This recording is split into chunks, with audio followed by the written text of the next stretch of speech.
બનાવીશું શેરડી વગરનો શેરડીનો રસ બનાવવાના છીએ। તો તડકામાંથી આવીને પેટને ઠંડક આપે એવું આપણે શેરડીનો રસ ઘરે જ બનાવશું।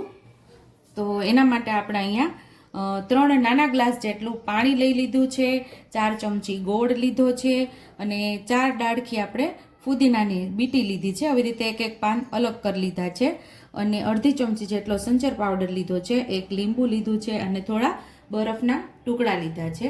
એકદમ ઝડપથી એવો આપણો શેરડી વગરનો રસ બની જાય છે।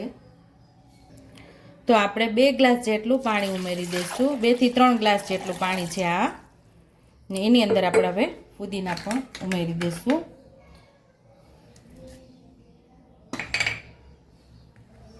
બરફના ટુકડા ઉમેરી દઈશું। ગોળ પણ આપણે ઉમેરી દઈશું।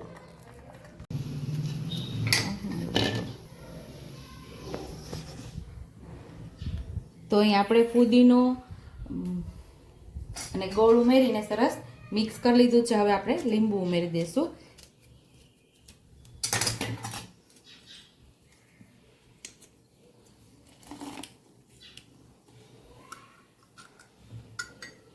અહીં આપણે 1 આખું લીંબુ ઉમેરી દઈશું।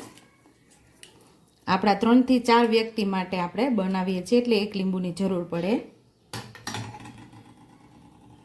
તો હવે આપણે 1 આંટો ફેરવી લઈશું અને અહીં આપણે સંચળ પણ ઉમેરી દીધું છે। અહીં આપણો શેરડી વગરનો રસ તૈયાર છે। તો સર્વિંગ ગ્લાસમાં આપણે સર્વ કરી લઈશું। ઉપરથી થોડા આપણે આઈસ ક્યુબ ઉમેરી દઈશું।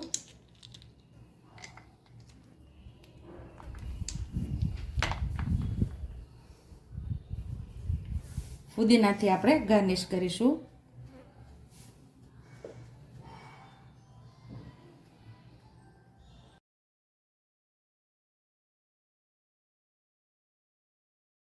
ગરમીમાં ઠંડક આપે એવો શેરડી વગરનો રસ આપણો તૈયાર છે। જો તમને મારી રેસીપી પસંદ આવી હોય તો મારી રેસીપીને લાઈક કરજો, શેર કરજો, સબસ્ક્રાઈબ કરજો, બેલ આઇકોનને દબાવતા ભૂલતા નહીં અને કમેન્ટ બોક્સમાં કમેન્ટ કરજો કે મારી રેસીપી કેવી લાગી। તો આવજો।